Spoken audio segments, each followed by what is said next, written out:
The Spin-off Podcast Network. This is Kiwi is back for a brand new season with more inspiring kōrero from special guests including rugby player, father and role model TJ Perenara. My family bring me joy. Rugby brings me joy too, but it's not the same joy as my family brings me. And global dancer and choreographer Kirsten Dodgen. For some reason, people think I'm very intimidating. Listen to the new season of This is Kiwi, brought to you by the Spin-off Podcast Network in collaboration with KiwiBank. Available now wherever you get your podcasts. Talo for Lover. I'm Madeline Chapman, editor at The Spin-off. If you have the means, consider supporting our high-quality journalism by becoming a Spin-off member. Sign up now at thespinoff.co.nz/donate. I mean, you have blindsided me. Can you cut out that silence? I want to sound more smart than I am.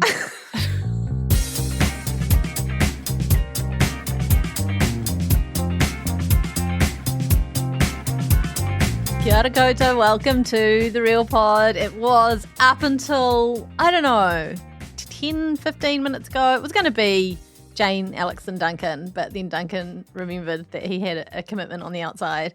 And he sent a very concerning series of texts with no context. It was just like, so sorry, heartbroken.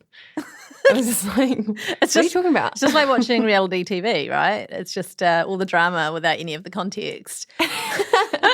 This is your reality TV recap and pop culture in Aotearoa podcast, and we are recapping Married at First Sight Australia, the new season 10. 10 years. Happy anniversary. Oh, what a decade. And if you want to join in the conversation at any point about literally anything, go to our Facebook group, which is Real Pod Corner, or join the Discord, or both, and the links to which are in the show notes. Alex. Yes. Before we get started, I got two things. And I feel like I'm about to blindside you here. I'm really scared. Go on. Oh, first, I'm Jane Yee and that's Alex Casey. Okay. Secondly, I haven't seen the second half of the final episode. Because it's so much television. I'm sorry, I've got like children and a job and other television to watch, and it's a You've lot. just got to organise your life, Jane. I'm back on Love Island, as well as MAFS, as well as Treasure Island, and I'm watching The Last of Us, and I'm squeezing in a few movies. I do not have children. I also lost my cat this week, so just give me a little pass on that. An absolute tragedy. Sad time. Our hearts go out to Paddy on this day. And the other thing I want to blindside you with is I think we should perhaps start by talking about why we recap this show. And I don't have prepped you for this, but I feel like let's just wing it because it just popped into my head. I know that there are a few cornies who are hard out, never going to watch it again because it is a famously quite toxic little show. And yet we still recap it. Why do we do that? Oh, it's a good question, Jane. I mean, look, I've given up trying to justify my habits across the board a while ago.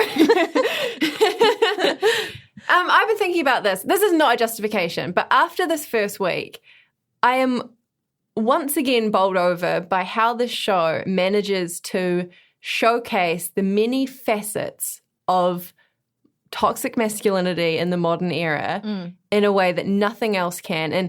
But I know that that's not a justification because you still have to put people in this situation to create this thing to be watched. But when you're talking about people like Harrison and then people like Jesse, like these kind of beta misogynist guys, I just find it like so genuinely chilling and captivating and fascinating. And I genuinely think useful. Where I get stuck is like whether it's kind of worth the sacrifice of people like Bronte and that lovely woman who got married to Jesse to be the kind of, the examples to show that sort of behaviour. That's what I'm not sure about. I still haven't entirely decided. What about you, Jane? Well, yeah, I mean, I feel the same, and I've long maintained that watching shows like this and even The Bachelor show us. Yeah, there's very much an education happening there, like what not to do.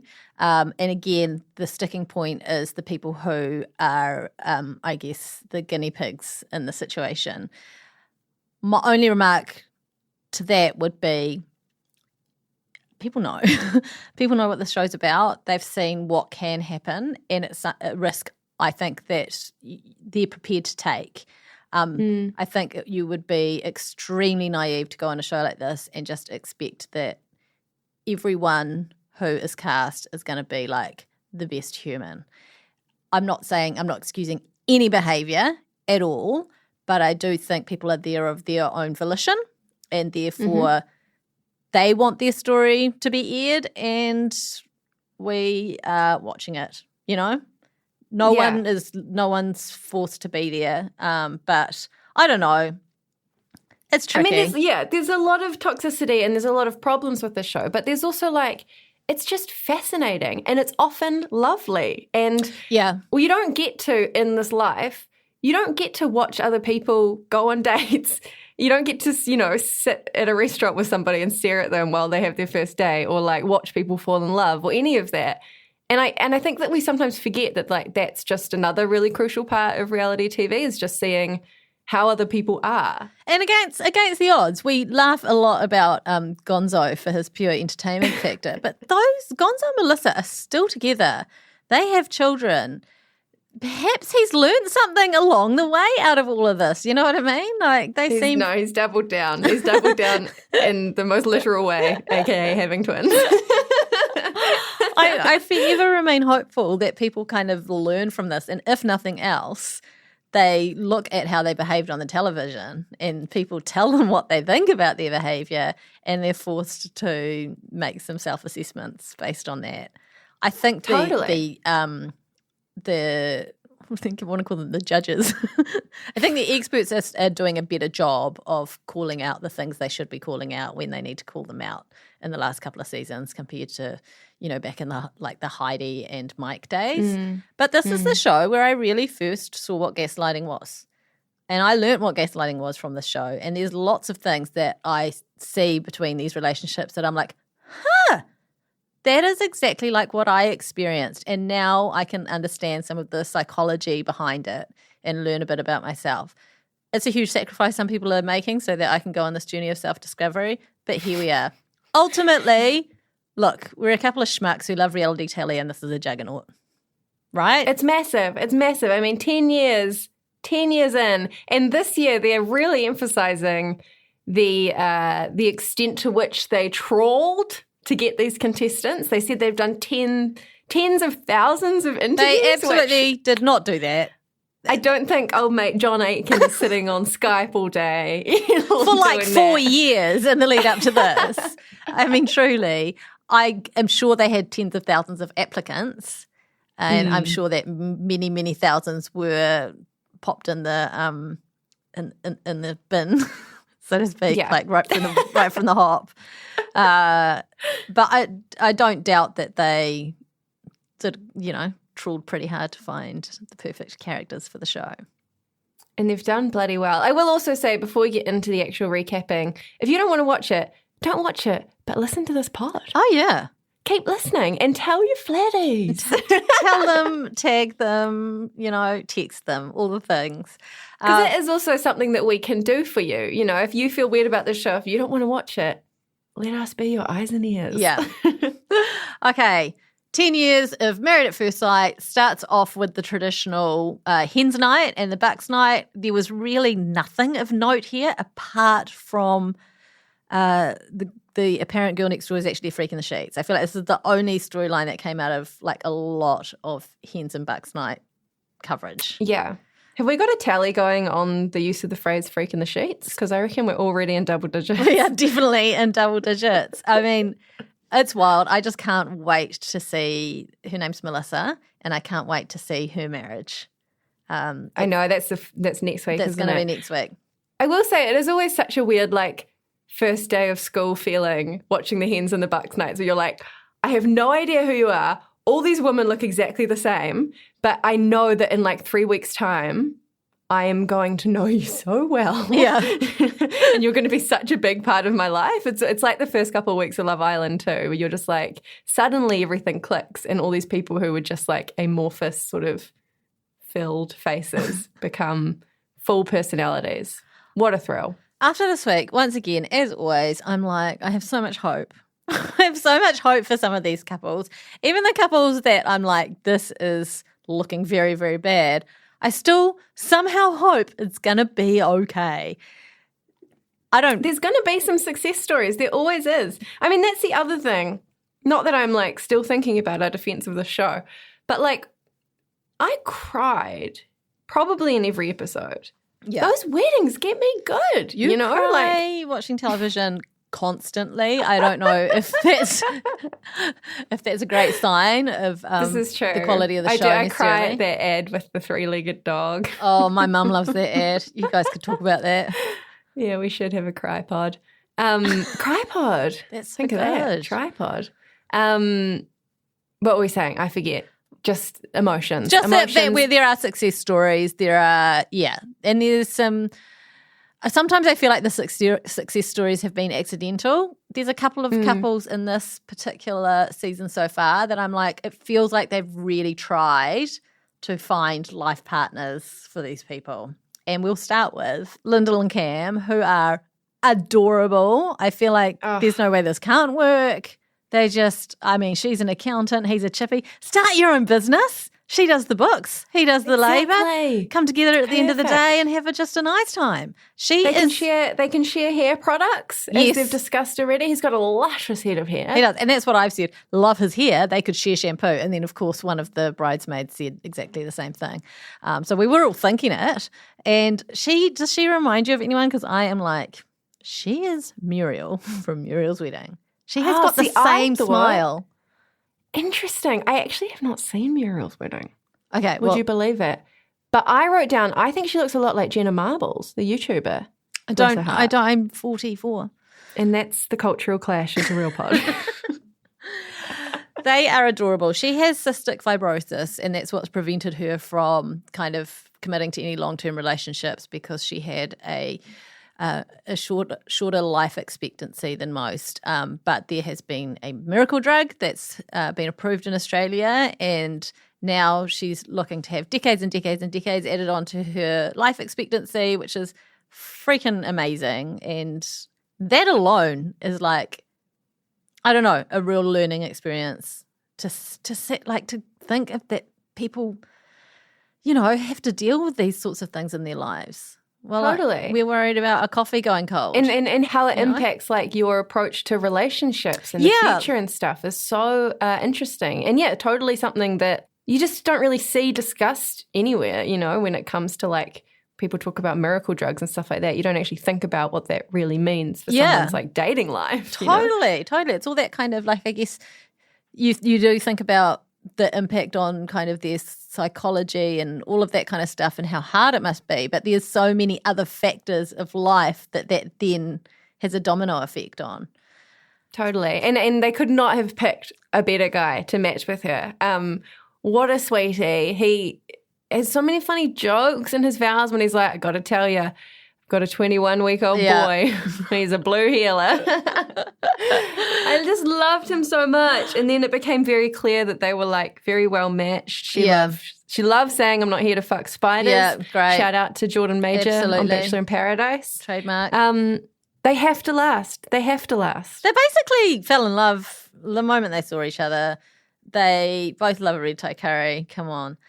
She likes country music and has cowboy boots, and they can just barely. There is an element of siblings or dating here, I have to say, but that's all right. I'll get over that. He chats with Dad. Dad's there's nothing to fault here. No, even the way that he handled, you know, she told him about her living with cystic fibrosis very early on after the wedding, I think at the reception. And he took it so well. It, in fact, revealed that, you know, he had an experience with someone very close to him who had cystic fibrosis. And, yeah, it just felt like they really are meant to be. Yeah, I've got a chance of these two working out. 10 out of 10. 20 out of 10. And they've been shagging. They've been shagging. We know that already. Okay, so what can you tell me about their about their honeymoon? Because I haven't really seen a lot of that. I wrote, already they're smooching in the sea. Unfortunately, his hair looks quite bad when it's out. That's very funny. And I'm very sorry to this chippy. I love this chippy, but this is a thing with a man bun when you've got a big undercut. Yeah. When it comes down, it looks sort of straggly and a little bit like Riff Raff in Rocky Horror, like inverted Riff Raff. But lovely guy. They did the Honesty Box Challenge, and there was like, what did they discuss? I think they discussed the cystic fibrosis again, and he was just revealed, I'm worried that you won't be okay, and that I'm getting into something where, things could change. They're very emotionally open and mature. And then they shagged, basically. And that was kind of where we left it with them. Nothing like a big emotional dump to get you horny, They're both 27. Like, how these young folk in this episode, in this week, are like more mature than me, for certain. Definitely an older cast this time. And I think they have chosen more emotionally mature people. But I freaked out when they were like, our first Gen Z couple.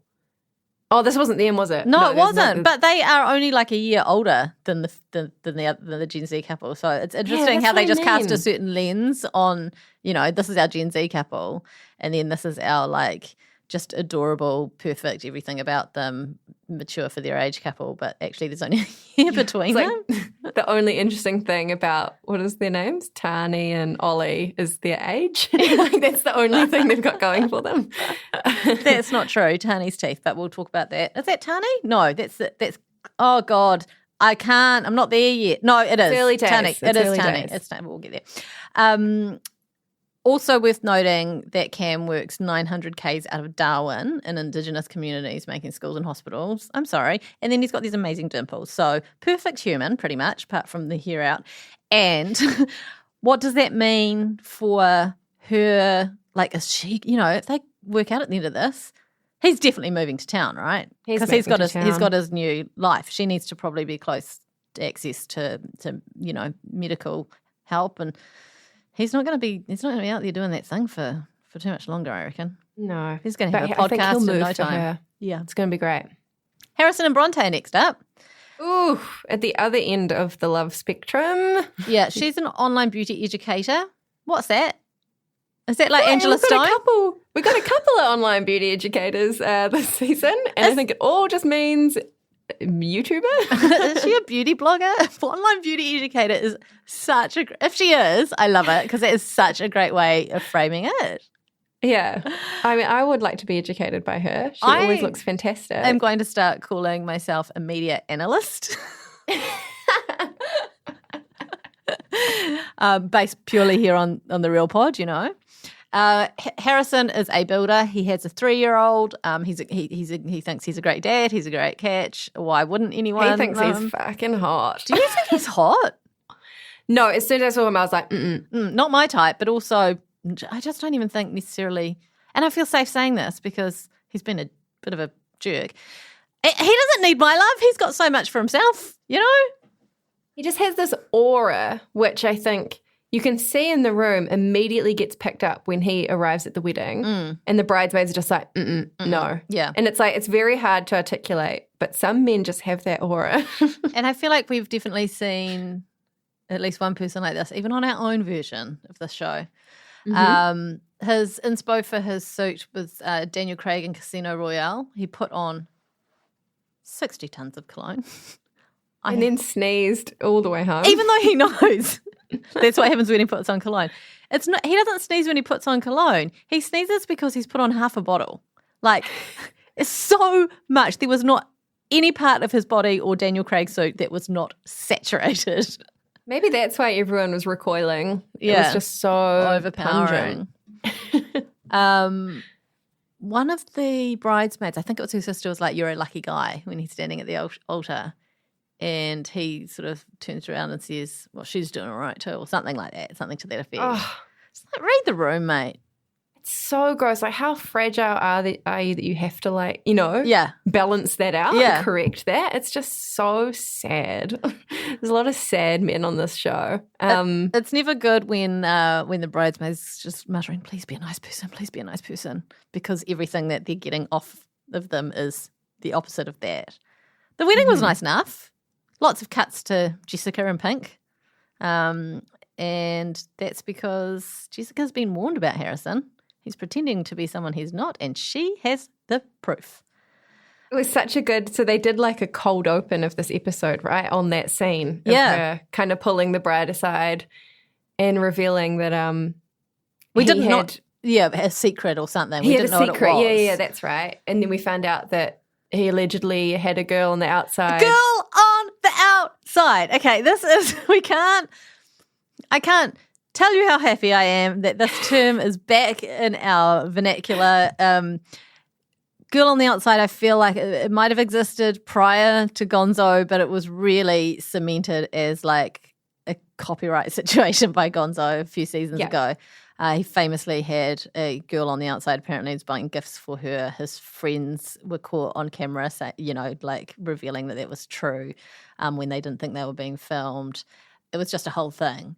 And much like I'm a freak in the sheets, girl on the outside that term got used a lot. And we're already the second wedding in of this season, we have a girl on the outside. It's an incredible MAFS archetype. It's so filled with mystery and intrigue. It's like girl on the train or something. It's not just like he's been seeing a girl. It just highlights this kind of like the inside of the experiment and the outside, the real world, basically. Yeah.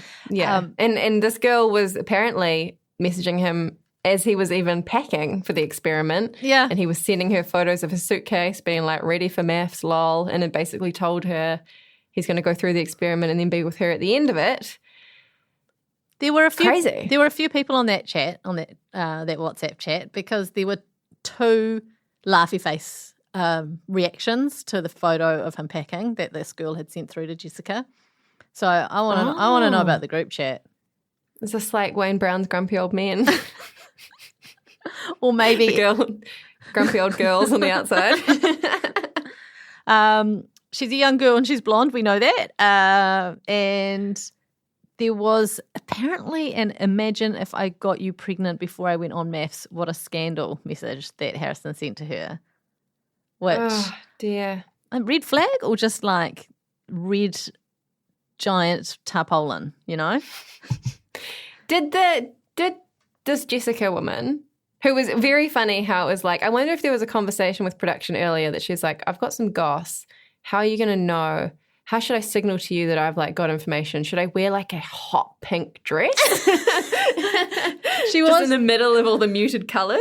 Well, later on we find out that that perhaps she was stirring, but she had some pretty hard evidence. You know? Yeah, well, that's the thing. So she showed in her like interviews all these texts, but I don't know if Bronte actually saw them. She saw some of it because she was showing Bronte a bunch of stuff on her phone. She was showing her just like, almost like, oh, I can show you. I've got the proof. Right. Anyway, Jessica also tells Bronte that Harrison has a son, which was not her place to do at all. It's just one of those things. I think we see a really much better example of how this should be handled later on. When I forget her name, but she's the very overprotective brothers who find out something about the new groom, but leave it, to her to find that out, for him to tell her. Anyway, getting off. You get the sense that in this season they've really like prepped the secondary characters waiting in the wings to come in like insanely hot. Totally, because we're not getting as much of that telling the family beforehand or that that other stuff that we used to get, and so now that time is being sucked up by the bridesmaids and the groomsmen and the featured extras. The featured extras. She confronted Harrison about it, and I didn't really write down how he reacted. Okay. He didn't cover it up very well. Well, first of all, he denied it, and then she was like, I mean, I've seen pictures. And he was like, well, I was seeing a number of girls before we came into this, but I'm not in a relationship with them. He used the term situationship, which is very much a Gen Z thing, right? But he's very much a millennial.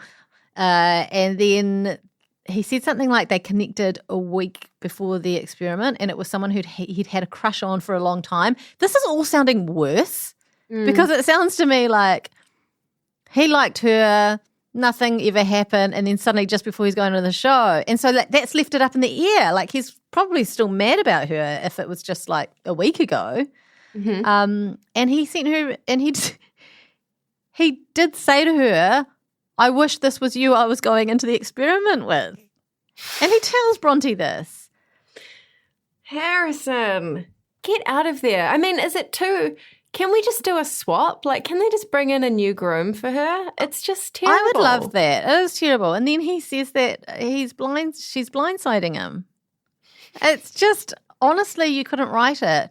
And then he tries to blame the girl on the outside. Then he's like, I think she likes me a lot, you know, and so she's messaging me. It's like, you just said that you'd liked her and she didn't like you, and that, like, it was just bonkers. Sister's pissed off. Sister is pissed, and they're running actual horror movie music underneath like Bronte and talking to her That's sister. right. It was like, ha, ha, ha, ha, ha, ha. Yeah, it was amazing. They slept separately on their wedding night, and in the morning he's like, I made it clear to her that I've left all of that behind to come into this process. He's like, that was the old me. That was like 2 days ago. Yeah. And I reckon there's as many holes in his story as there are in his genes, and that is a lot. Head to the Whitsundays.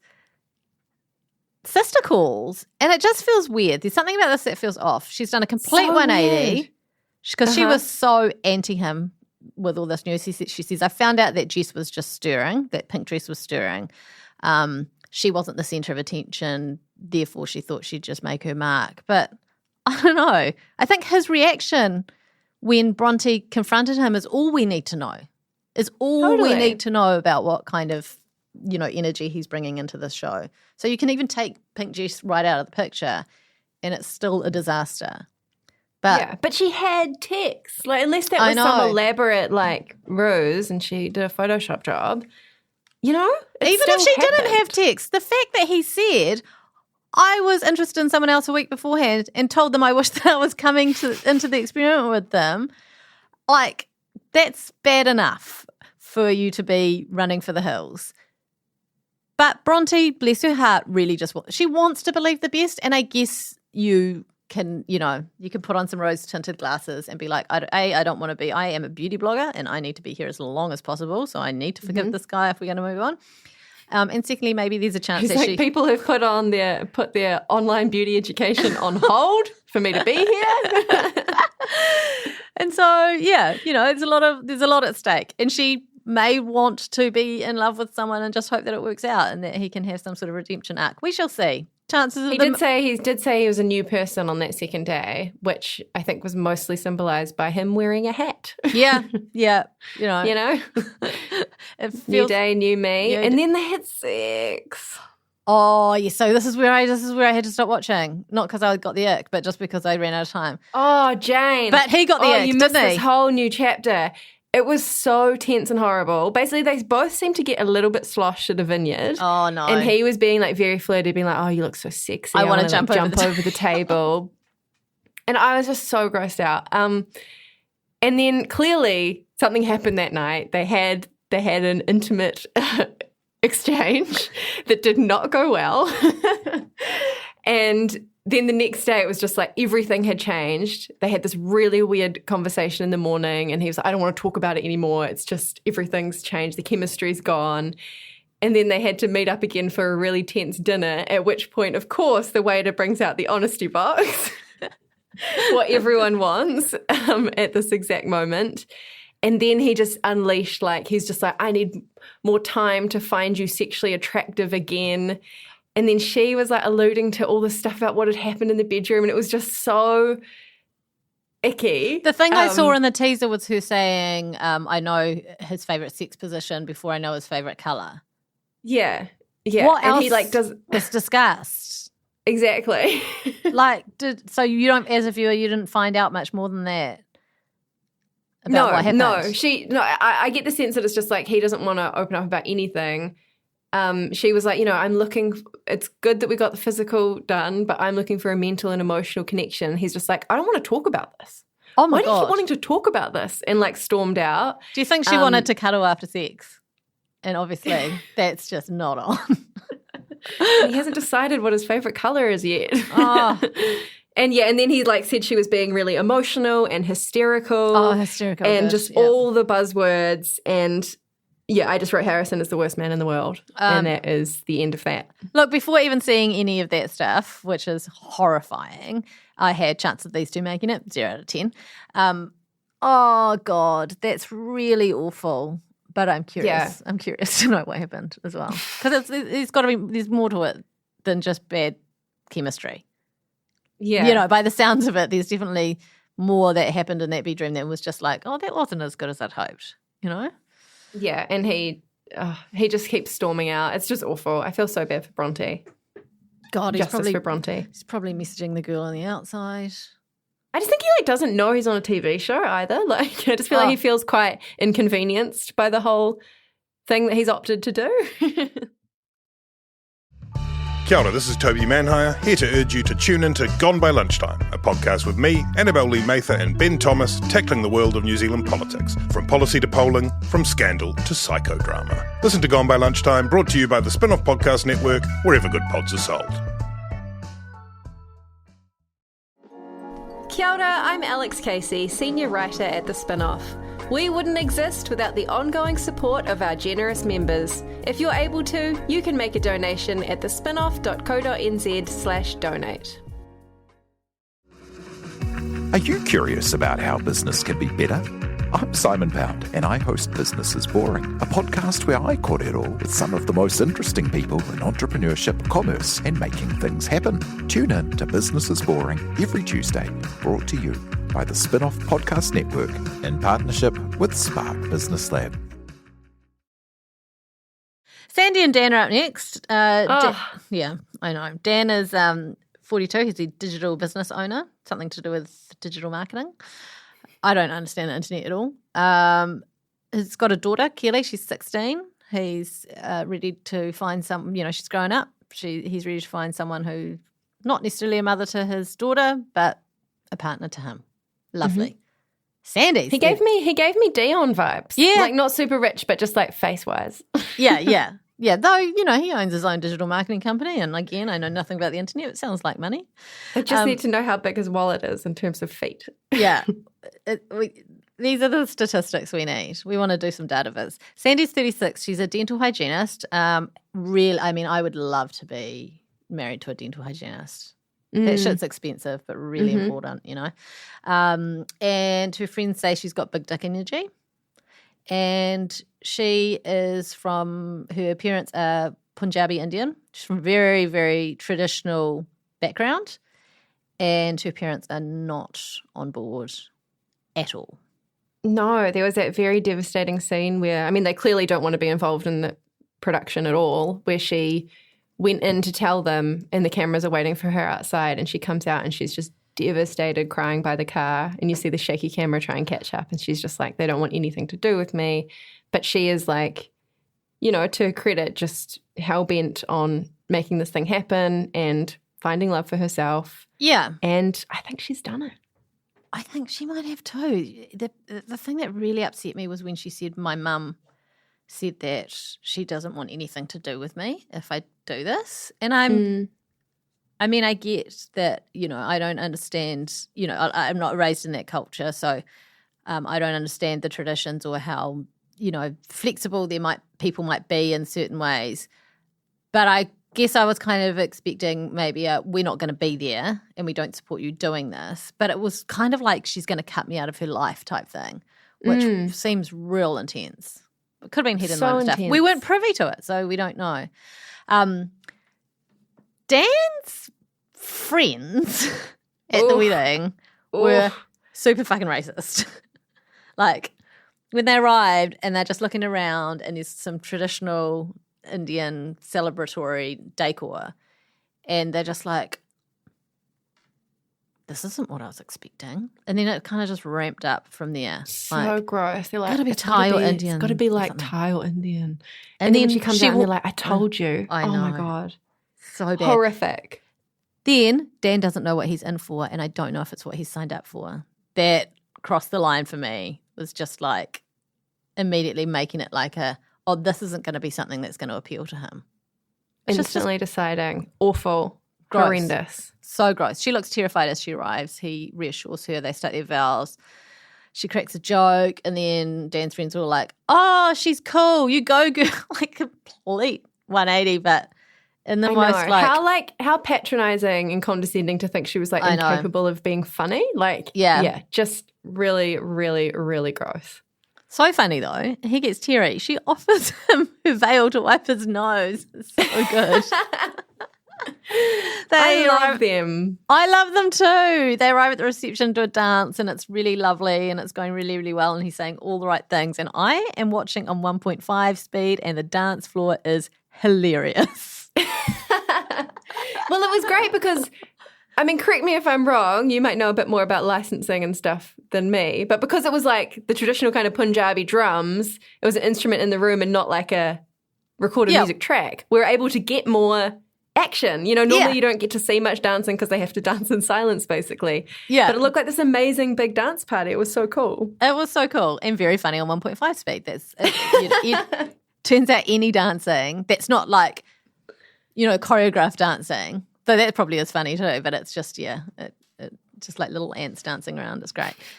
They spend their first night together. There's a pillow wall, but they're off to a good start. It's just a respectable pillow wall. She's not super experienced for her age due to her background. And so, you know, they're just taking it slow and they're off to Singapore. What a honeymoon destination. Beautiful. Yeah, they're sending people all uphill, down, they're like, this year. Sundays, they're going to Fiji, they're going to Singapore, they're going to Cairns, but we'll get to that. What else happened to that? Was there any more follow-up on them towards the end of that last episode? No, that was the last we saw of them, was them just having a lovely time in Singapore and shopping, and that's all. We get a new couple, Jessie and Claire. Jessie is a marriage celebrant and I think he'd like me to say guitarist because there was so much footage of him rocking a shredder, rocking out, and then when he didn't have a guitar in hand, air guitaring. Claire is 31. She's a kindy assistant. They're both huge personalities. We're promised that Jessie might just be the most polarizing groom we've ever seen, which is honestly a huge call because there have been some polarizing grooms. And he's got a list. I think he's polarizing. I think it's very clear that he's terrible. That's not polarizing, is it? I don't know. I think there's been some like upset in the Discord just quietly. I didn't go have a look because I'm too scared. Really? Yeah. I think it's based around Jessie. Anyway. Okay. Well, he's brought with him a massive list of deal breakers. Like that's like his main personality trait is how many things he hates about women. Here's just a small sample. If they're addicted to their phone, if they are into motivational quotes, if they use the words honey or sweetie, if they're always talking or interrupting, if they open any sentence with, oh my God, babe, if they are star sign chicks, if they post gym photos, butts, boobs, bikini shots, if they pout, if they start with how much they love dogs. So I'm off the menu for Jessie.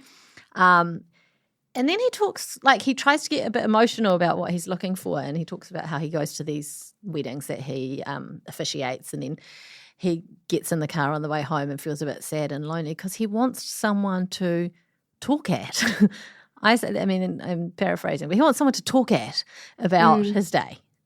It's not like I want to share my life with someone or, you know, I want to bond. He's just like, I want to tell them what I did today. True. I didn't even pick up on that. That's a great point. He's like, but I do not want them to talk back. Under any circumstances. No talking at all, and certainly not at volume. She's into cars. And it's just crazy because given that like insanely long list of icks that he's got, when Claire walked out and we got to know her, I was like, holy smokes, they have done it. They have somehow found this like extremely outgoing, interesting woman who's covered in tattoos, which he likes, who loves muscle cars, who also works as a kindergarten assistant, is extremely emotionally intelligent. They both have jaw clicks. You know, he keeps talking about how hot she is. And then I think maybe 5 minutes passes and he starts to get the ick again. He starts to get the ick because she asks when his birthday is, and that leads into a small, pretty like innocuous conversation about star signs. It's like she didn't go bananas on it, but then she did whip out a crystal from her bra, and he couldn't hide his horror at it all. You could see him also start to bristle. There was like a very funny edit where they cut to some small talk about favourite chips.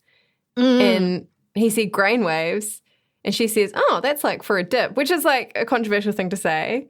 But then he's like, no, a jats is for a dip. Like real annoyed and like fact-checking her pretty innocuous but interesting point that she clearly like perceives grain waves as almost a cracker. And I think this is where we prove as media analysts that we are completely non-biased, because as much as I abhor Jesse, he's right. A grain wave is a chip. A grain wave is totally a chip.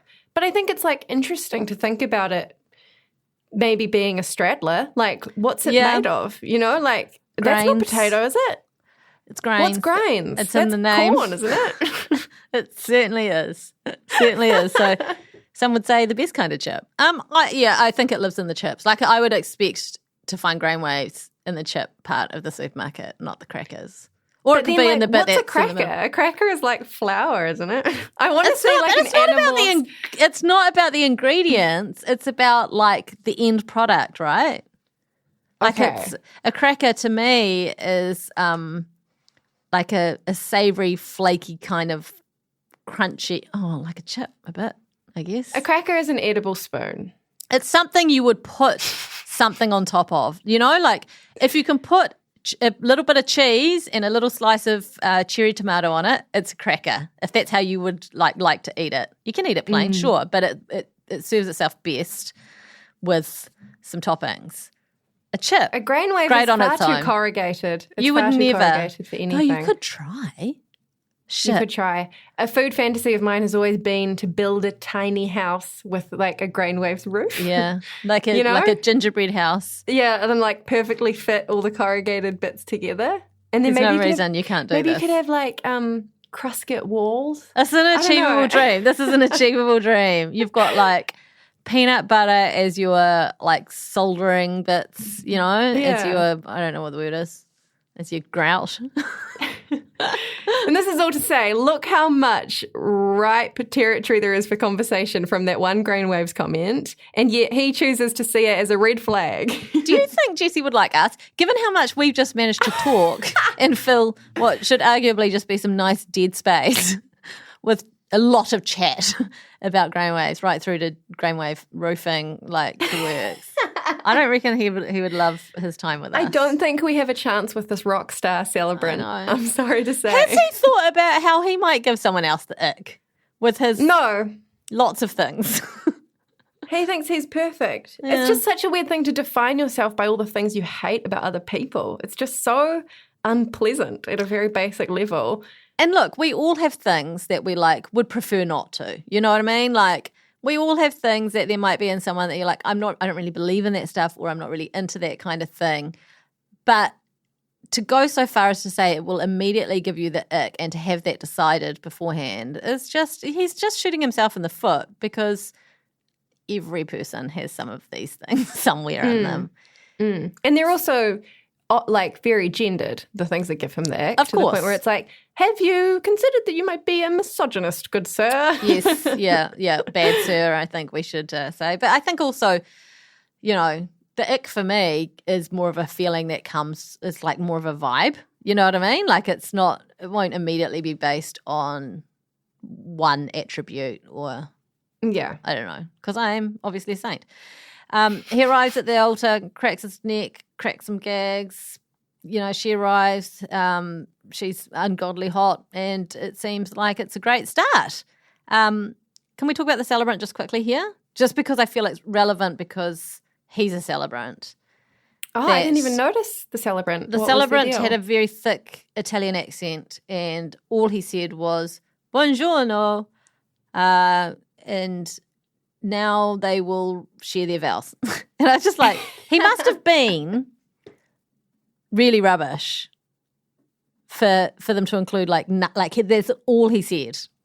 And I feel like there was a really good opportunity to have a little celebrant v celebrant or a celebrant review kind of thing going on. Maybe Jesse like negotiated it in his contract that he wanted the celebrant to be as absent as possible so he could fill the space and continue to get more business, which I'd be worried about his business after this show. Let me tell you that for free.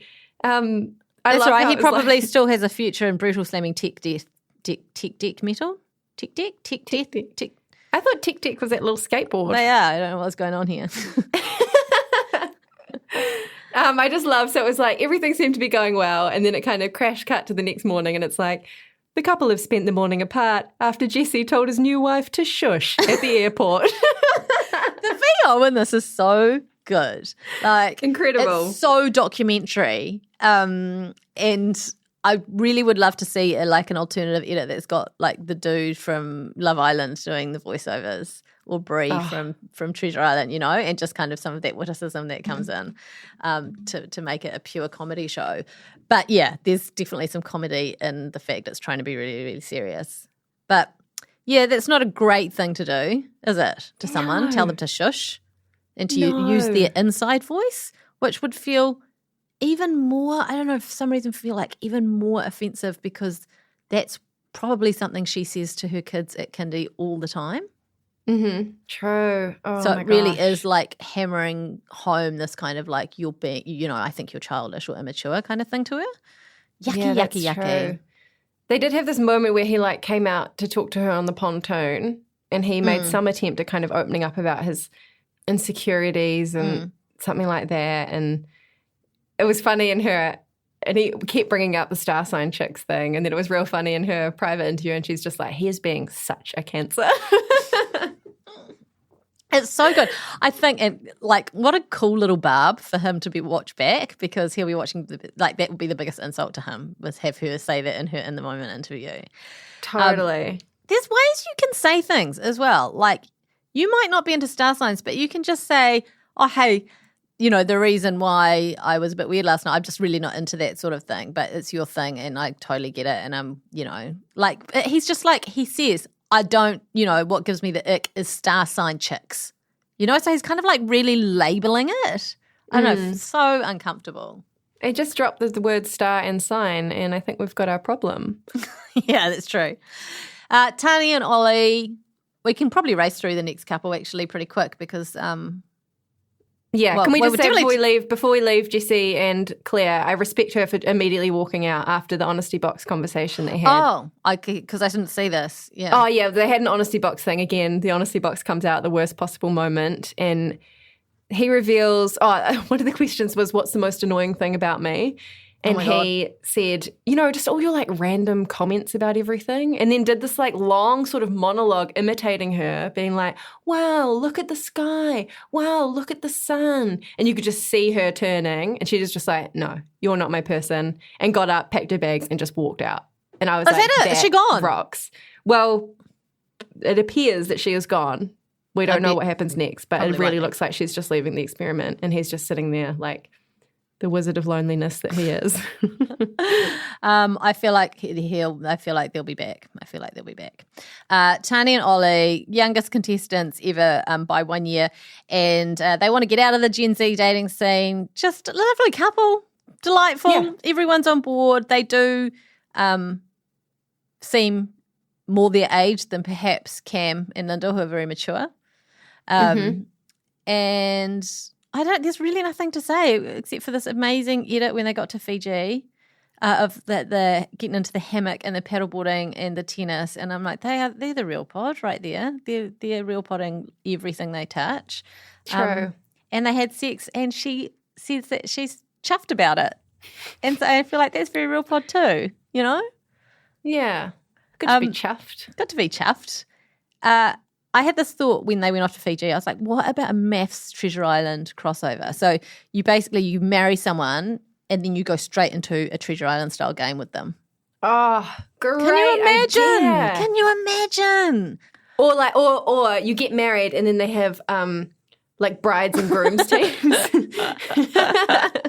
I feel like that wouldn't do great for bonding and getting to know each other if you're staying at separate camps.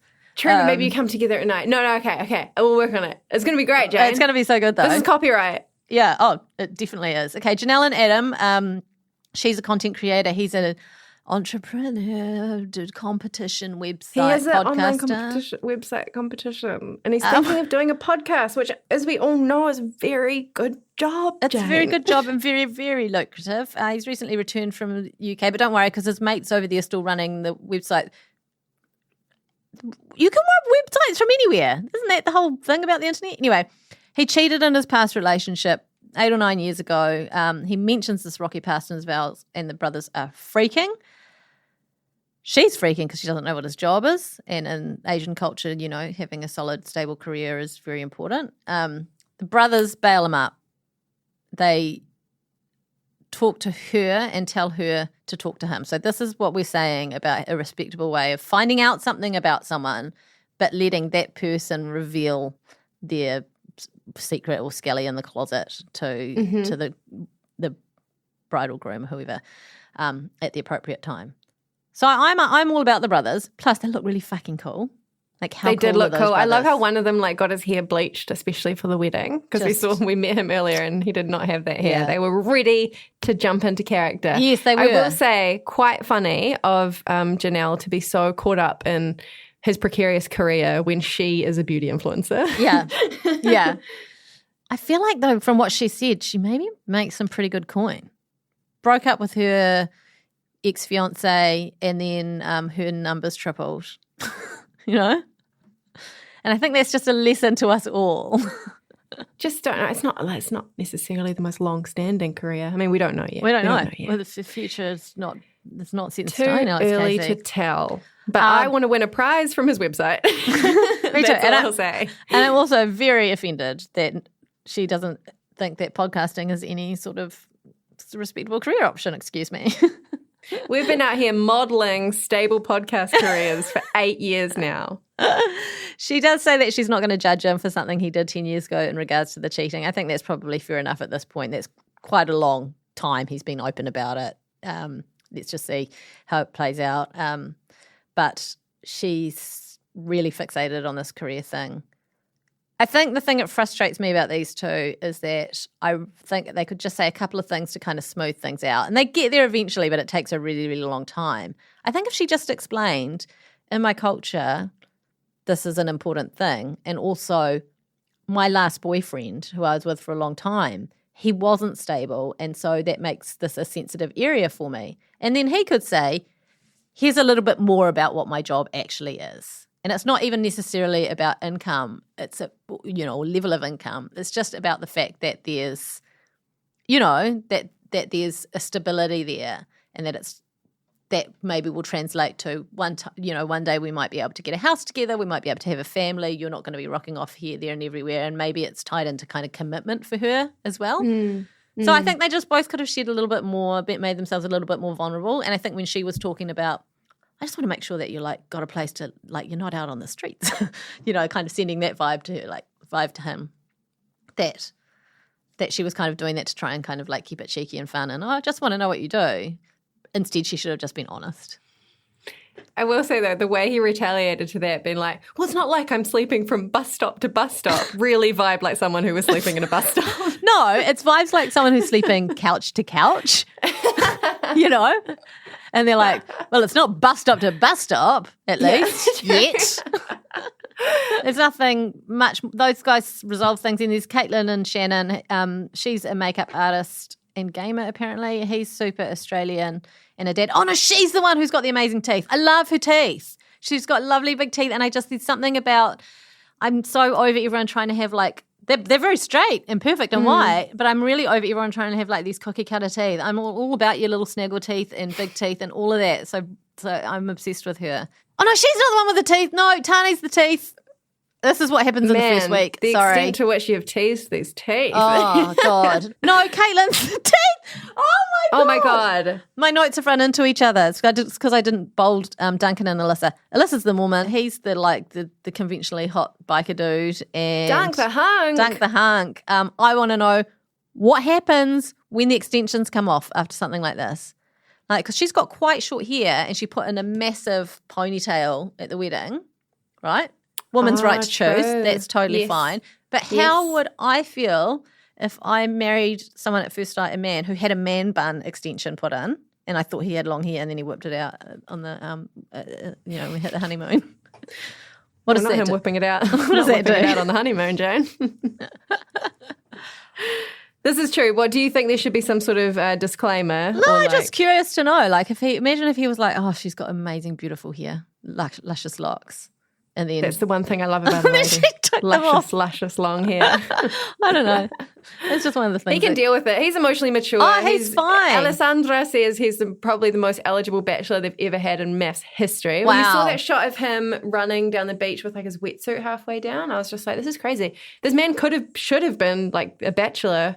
They maybe should have been like earlier on in the episodes, I thought. Like, yeah, right. Pretty amazing story that she was raised as a Mormon, and her mum also seems to be Abby Lee Miller from Dance Yes.